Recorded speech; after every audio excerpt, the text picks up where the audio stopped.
Hello, Ligia. Hola, ¿cómo estás? Muy bien, ¿y tú? Happy Friday. Sí, feliz viernes. Muchas gracias por invitarme. Always, always. Ligia, why don't you start with who you are, what you do, and how you got involved in this work? So my name is Ligia Guallpa. I'm the executive director of the Workers' Justice Project, which is also the home of Los Deliveristas Unidos, which is a workers' rights organization that it's organizing to win better working conditions for low-wage and immigrant New Yorkers. Got it. So, Ligia, let's talk about how long has the organization been around? So Um, so the organization has been around since 2019. We have been organizing gig workers, primarily workers that are day laborers, domestic workers, and in the past 5 years, app delivery workers. did you start with them in 2019? Yes. So I'm one of the co-founders of the Workers' Justice Project.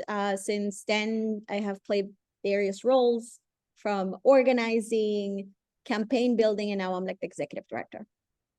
So what made you get involved? What prompted it? Is it you were, just not, you felt that you weren't being treated fairly in the workplace, or a relative or a cousin, or how did you get involved in advocating for Los Televiristas and get involved in the Workers' Justice Project? What prompted you to do so?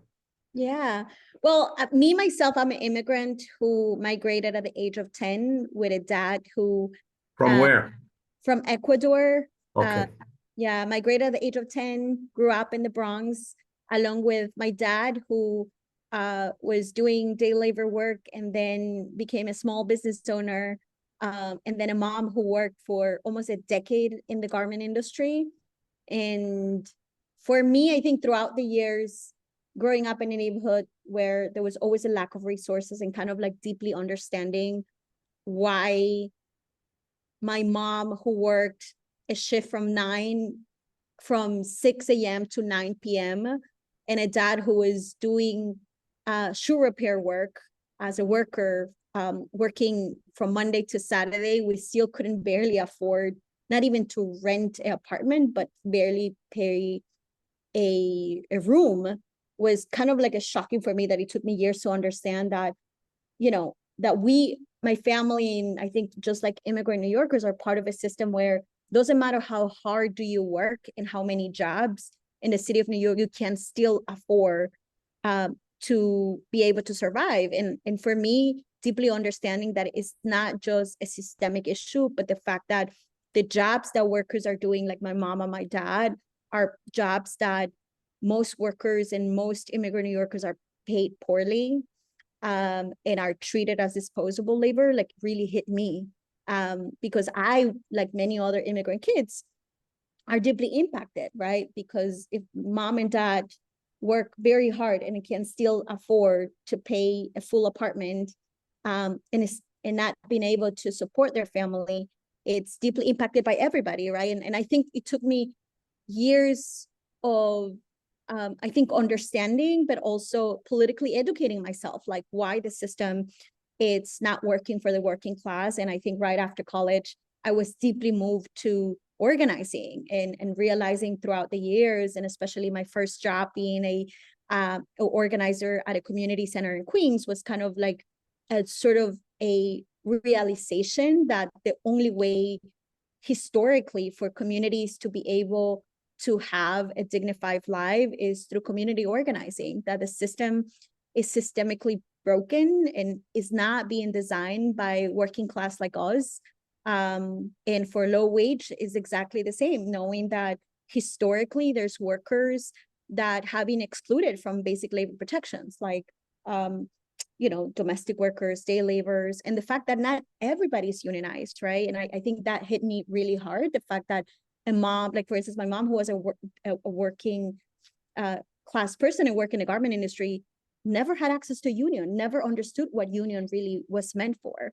And I think understanding also the history of worker centers, that worker centers are part of a movement that exists, that started in the 80s, right? To start organizing workers that have been forgotten by the labor movement. And that happens to be the new workforce that are dominating key industries that are still considered industries that are underground economies, but are really industries that move our cities, right?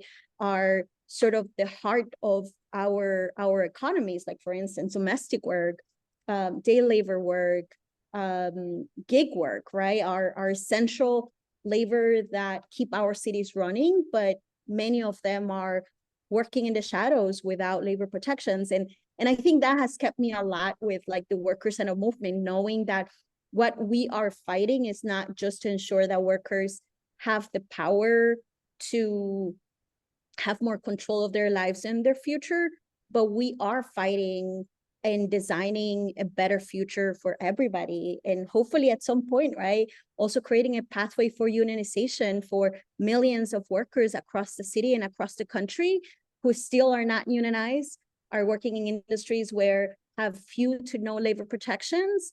And yeah, so we're organizing for a new future for all workers. And I'm super proud to do that. It just hits me. It's very personal.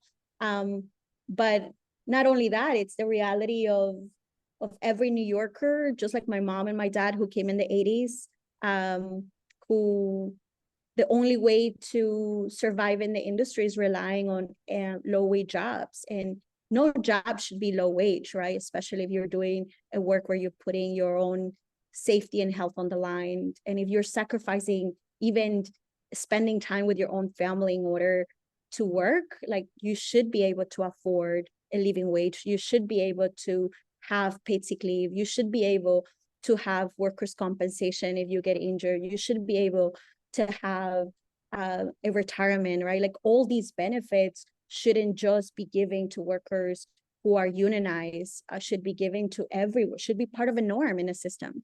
Let's start 2019. Who are you organizing? So I was organizing with the Latin American Workers Project, which is a worker center that existed and started organizing day laborers. And I started as a day labor organizer, organizing in Roosevelt Avenue, and also the women day laborers here in Queens. And that moved me. I mean, organizing day labor is a really unique experience because it really connects you really deeply with communities who are, looking employment in non-traditional work and informally negotiating their wages. And I think having people who have been in the front lines and being invisibilized for decades. So let's fast forward now to now, currently 2025. Talk about some of the legislative wins that most recently you all have been able to get for your members, if you don't mind. I know that it's a new day. I know there's minimum wage conversations. I know there's several pieces of legislation that are out there. Let's talk about some of the policy wins that the Workers' Justice Project has achieved recently. Yeah, so Workers' Justice Project started organizing app delivery workers in 2020, right in the midst of the pandemic. And since then, we've been able to visualize, ensure that delivery workers are fully recognized, one, as essential workers, which I think it's important for the city of New York to know that delivery workers are part of the city, move our city, and have been in the front lines, ensuring that every New Yorker can stay safe through the pandemic. But it's a workforce that are working for multi-billion-dollar corporations. And at the moment, they're hired as independent contractors, which is a form of employment that have been designed specifically for app delivery companies to be able to exclude delivery workers from paying minimum wage, workers' compensation, paid sick leave, and many other benefits that are given to workers who are workers. So since then, we recognize that during 2020, there were 65,000 app delivery workers working in a city, and New York City became sort of like the largest app delivery market for in the country for Uber, Grubhub, DoorDash. And New York New Yorkers were relying heavily on app delivery as a way to stay at home and save. And what we realized that it was a workforce that was experiencing some of the most inhumane working conditions, such as being excluded from access to bathroom. Imagine working in the streets and not being able to go to the bathroom. The fact that they were earning about close to $8 an hour, barely earning New York City's minimum wage. Many of them were suffering of accidents. There's been more than 30 deliveristas that have died in the past 4 years, turning the app delivery work in one of the most deadly industries in the country.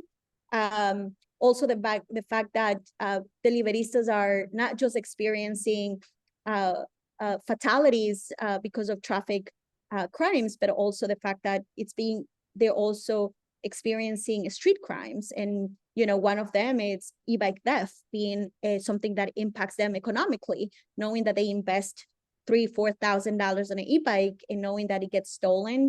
And the system is not really designed to defend them or recover those bikes. Many of them feel like they have to invest thousands of dollars recovering or buying new equipment. And also wage theft was huge during that industry, knowing that most deliveristas have reported that app delivery industries were stealing their tips or often not being paid at all. Can I interrupt? How do you get funding? How do you get funding to do the work that you do, right? To organize, and what percentage of the deliveristas are what you say undocumented? Yeah, so we How do you get funding mhm. to continue the work that you're doing? And how do you get funding? And the other piece is in terms of the advocacy, how do you manage it? Yeah, so there is And what, and I'm sorry, take a step back. And what percentage of the people you work with or represent would you say are undocumented? yeah, we don't know the undocumented for sure, right? But what Give me a guesstimate. I actually don't know. It's hard to give because in the recent years, the apps, one of the biggest requirements to work in the industry is to have a social security and a work authorization. So we're assuming that a large percentage are documented workers. But what we know is that 90% of that industry, it's people of color, immigrant workers, low-wage workers that are doing this work. Does a deliverista, and I'm sorry, does a deliverista pay dues to the Workers' Justice Project? Are they members? Like Make the Road, they're members. Some people are members. So we have a membership due. We are a membership due worker center. Deliveristas, it's optional whether they want to become a member due paying member. But we also support deliveristas whether they're members or not. And what do you pay? What does it cost to be a member? It's $50 a year. That's what a deliverista or anybody can become a member affiliated to the organization. They contribute with $50 a year, which becoming a member is more about you want to be part of a movement, you want to be part of the organizing, you want to be part of an organization, and want to be part of the mission. But that doesn't exclude that we still provide critical services to workers who are not members. And now the initial question, do you get discretionary money from the council? Do you get grants, foundation money? How do you sort of survive in terms of paying the bills and keep the lights on in the office? Well, that's why we are a membership due organization as well. First of all, I think the most important thing is we sustain our organizing through a diversified pool of funding. One is our membership dues. Is a critical line of funding that supports the organizing, which is work that is rarely funded and organized and supported. The second is individual donors. We have a large pool of individual people, just like anybody, either consumers, people in the neighborhood who support. Foundation funding. So we have foundations that have been with us, supporting us since the beginning for many years, others that support our organizing. And then we also get discretionary funding that primarily focuses on workforce development, which is like our biggest line of funding from the Day Labor Workforce Initiative. And what then is the total? The deliveristas, I would say is one of our organizing projects that is underfunding, that barely gets funding from city council, actually gets like I would say a small amount, and most of the funding for the day labor workforce initiative, for the Deliverista funding is mostly individual donors, membership dues, and some foundation funding. Who supports the deliveristas in the city council? Name members, or is it just out of the speaker's budget? Where does the discretionary money come from? So I think this year we receive about close to 60 or 70,000 just to support Deliverista, which barely covers not even a full-time staff. And where did it come the from? speaker's office, from the speaker's office. Okay, Yeah. so what is the total budget? Where does the Workers' Justice Project and the Deliveristas end or begin? Is it joint, or are they two separate? Right, because I hear Deliveristas, I also hear Workers' Justice Project. Where do Yeah, you start? Where does one start and where does one end? Or is it yeah, just one big or it's is a it together? yeah, it's together. So Workers' Justice Project, it's a worker center that organizes low-wage and immigrant workers across New York City. We particularly focus in 3 industries. One is day laborers. So we have a project within the organization that is called the Construction Workers United that focuses on setting up labor standards on that industry. We have Liberty Cleaners, which focuses organizing house cleaners, specifically to try to not only organize, but build workforce development program and set labor standards. And Los Deliveristas Unidos is an organizing project as well within Workers' Justice Project that is organizing app delivery workers. Our organizing approach is industry-based, which means like we target specific industries to set labor standards to make systemic changes in those industries, which is by setting labor standards for workers who are traditionally not protected, while also providing workers' rights organizing support, which is building workplace campaigns. And then the third one is doing workforce development, making sure we create pathways for making sure that workers can access better paid jobs or opportunities for better careers. Yeah, in that vein, are there responsible corporations? Are there, or are they all resistant to, because you're part of their bottom line, right? Between the corporations that make the food and the product, the third-party apps, and the employees, right? Are there responsible corporate partners that you want to highlight, or people that are more amenable to taking your concerns trying to work with you, understanding that big business is big business? Can you name any that are more amenable to saying, hey, this is reasonable, or that's not fair, or we want to sort of meet you somewhere in the middle? Well, let me tell you, our vision is to make sure that Uber, Grubhub, DoorDash, who are the main companies, and now Grubhub actually is Wonder, who merged with Wonder and Relay, that they can actually become companies that care for their workers, care for our city, right? And become responsible corporations. Right now, this is why we passed legislation. You were asking me like what legislations we have passed. In order to make them responsible, we have been able to secure minimum pay. So we passed a legislation that set a minimum pay of $21.44 per hour. That has been an effort to make sure that they become responsible, making sure workers at least earn the bare minimum. The second, we passed a legislation to ensure that the restaurants provide access to the bathroom, right? So and that $21, wait 1 second, Leah. $21 is in statute already? Is that law? Yes, that's the law. Okay, and that includes the wage and tips? That excludes tips.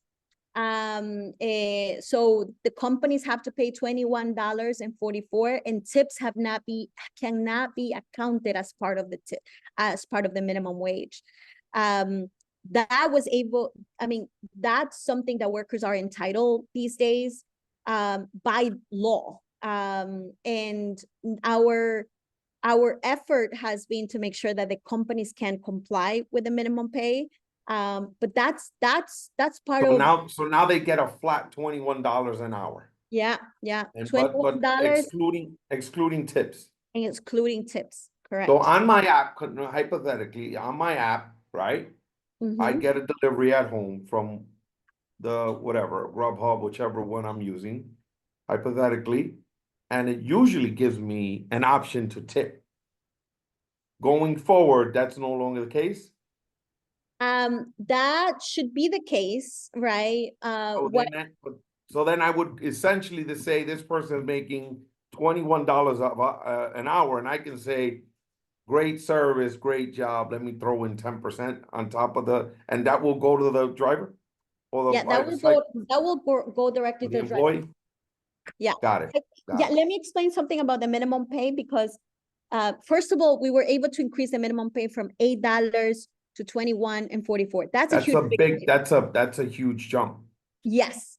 And one of the biggest challenges with the current minimum pay is that the companies negotiated, and it's important to know, they lobbied and negotiated to mostly only pay the connected time, which I mean the on-call time, which is the time, the connected time, which is their guarantee 21.44 from the time they accept the order to the time deliver the order. They're not fully being paid the time they are like waiting for the app to send them a delivery. And this is why tipping is so important. So it's essentially divided into the time. So it's whatever Exactly. the time is divided into 21.44. Yes, they're guaranteed the time that they're making the trip, not the time that they're waiting. So it doesn't, you don't round it off, right? It's not like if the delivery takes 15 minutes, it's not rounded off to an hour. It's just the 15 minutes divided by the time. Yes, that's the correct. wage. Yeah. Okay, I get it. Well, that's important. That's important because Yeah, that is very important. So, and the reason so if I'm you're sitting idle, yes, waiting for one, you're not getting paid. and this is Okay. why tipping continues to be so important, because if a deliverista was connected, if it was connected to the app for 6 hours, but only worked 2 hours, he's only guaranteed those 2 hours of work.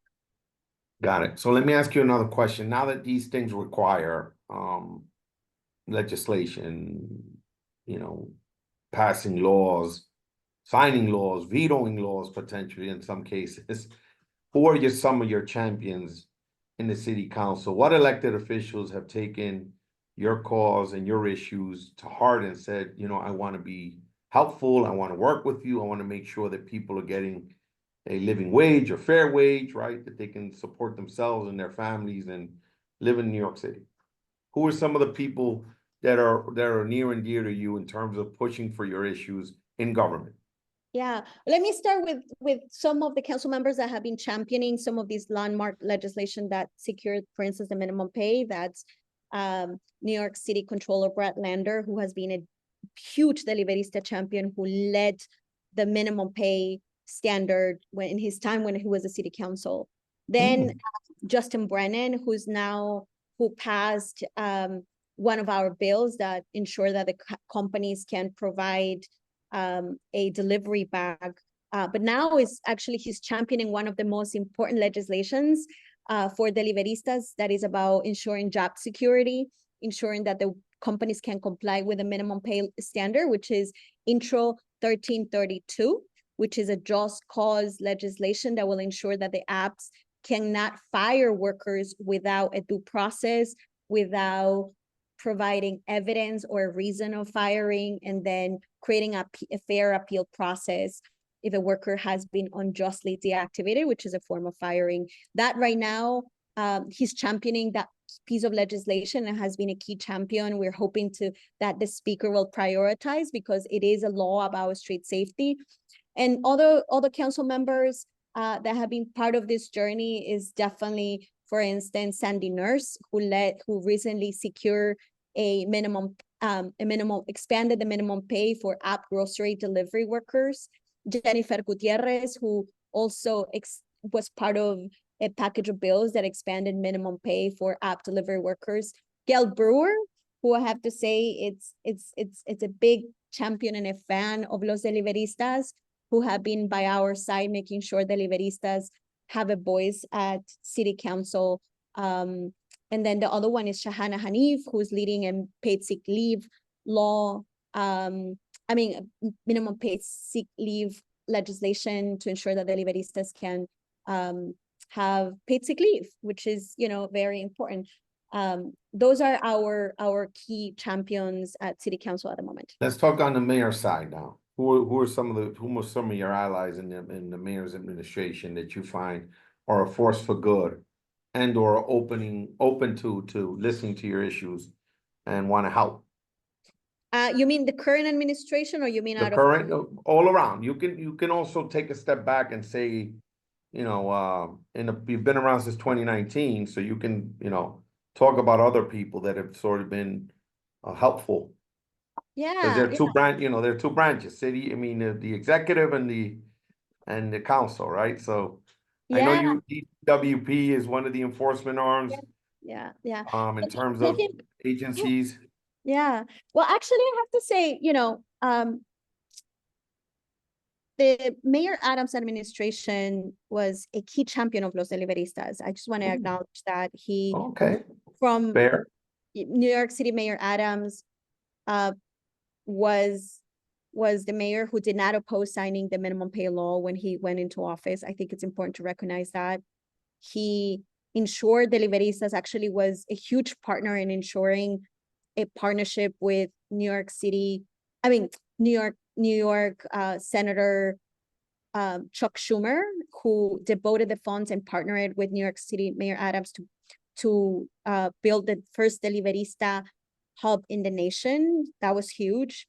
When we set some standards, this administration has hired incredible people. One of them, our very close partner, is the New York City DCWP Commissioner Bilda Mayuga, who has been an incredible partner of making sure that we build a co-enforcement model to ensure that we can hold delivery apps accountable.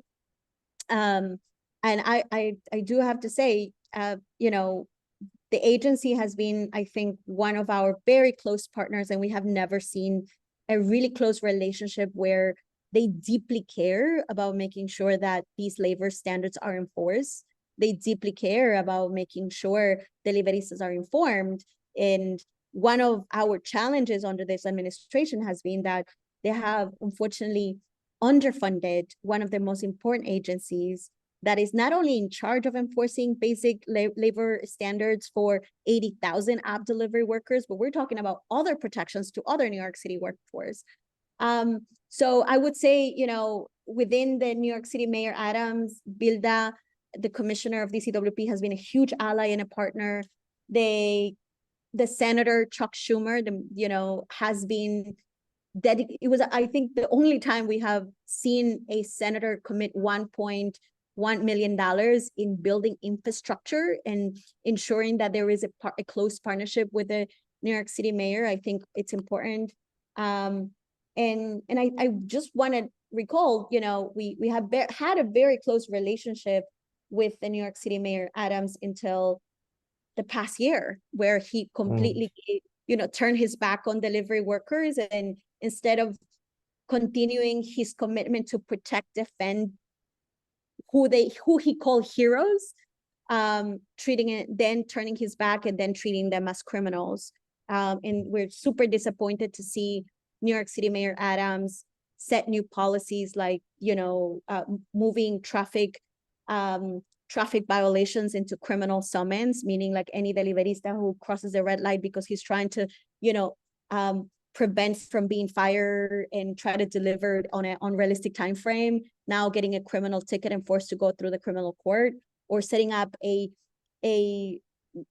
speed limit of 15 miles per hour without passing and prioritizing 1332, which is ensuring that the companies are also take responsibility of making sure that that workers are not punished for trying to take safety precautions.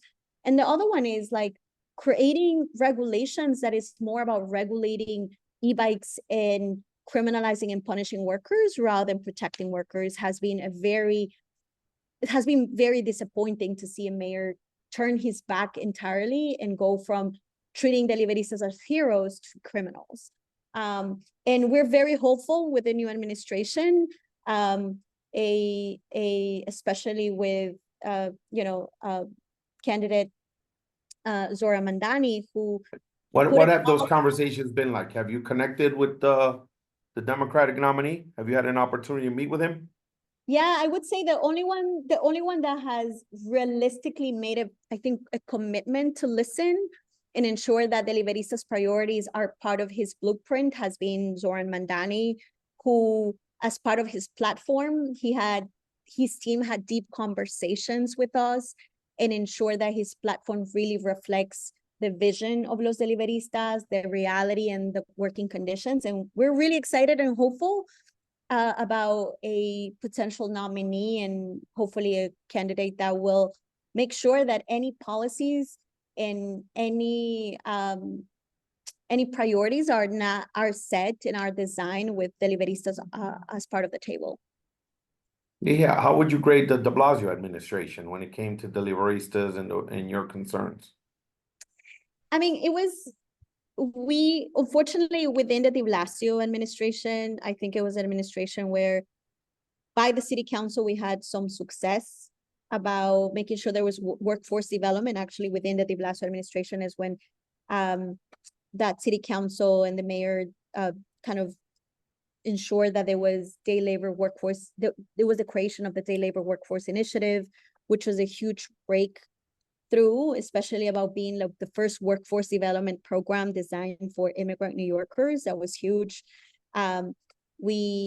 It was actually within the de Blasio administration that we also created construction site safety training program to address the issue of construction deaths in the industry. We wish it was a more mayor that was dedicated and also about setting up more labor standards for workers. But I think what is hopeful to me is that, we're in a different times where I think New Yorkers are recognizing the value of immigrant workers, and that now more than ever, we need to ensure that the city is not only protecting workers against potential threats of ICE and deportation, but this is the time to ensure that we build entire system and set labor protections for workers who are working to keep running the city, right? And that includes, day laborers, domestic workers, construction workers, app delivery workers, restaurant workers, who are the heart and the soul of our city. And these are workers who are not unionized, workers who have few to no labor protections. And these are workers who are so essential to our city's economy. So we want to see a city that is ready to protect not only against ICE, but is a city that it's ready to ensure that these workers can have access to a dignified wage so they can afford to stay in the city. Yeah, we're over time now, but this was a good conversation. I learned a lot. In the time we've chatted, a lot of things I didn't know. What do you want to? Anything you want to add that I forgot to ask you that you want to talk about? Yeah, I mean, one of the things that I just want to share that we're super excited is that we hope that this will be expansion of the first Deliverista hub. Where is the hub? Where is the hub? So the hub is it's being built right now. We're in construction mode. It's going to be we're transforming a new stand right by City Hall is a new stand. Oh yeah, the newsstand. Correct. Yes. So we're in the city of New York, what Los Deliveristas, the Workers' Justice Project, what we're doing is we're kind of setting a new blueprint where delivery workers can transform the gig economy to be able to care for their families for this city. And the way we're doing it is by building the first Deliverista hub. We're hoping that, we can expand a network of Deliverista hubs across the city. We're continuing to set new labor standards to hold multi-billion-dollar app delivery companies accountable and make them responsible. One of them is passing Intro 1332, hopefully by the end of the year. And the other one, I think it's very important. What we're doing is also not only, setting labor standards, but hopefully we're already building a union, right? Los Deliveristas, many of them see themselves as union that will continue to represent workers. And I think one of the Deliveristas have always said, like, we want people to see not only this as essential work, but for everybody to treat as a profession, right? Because they take pride on making that delivery, and they have understood that delivery workers are not just essential workers, are frontline workers that prove themselves during the pandemic, that they play a critical role in protecting New Yorkers, just like firefighters, right? When there is a storm, when there's a snow, people want to, stay at home. These are the people who are going to be first responders, responding and taking care of New York. Thank you, Ligia, for taking the time to have this conversation, and all the best to you. And hopefully this will do this again in the very near future. Thank you, Roberto. Appreciate the Appreciate it. invitation. Bye. Take care. Bye-bye.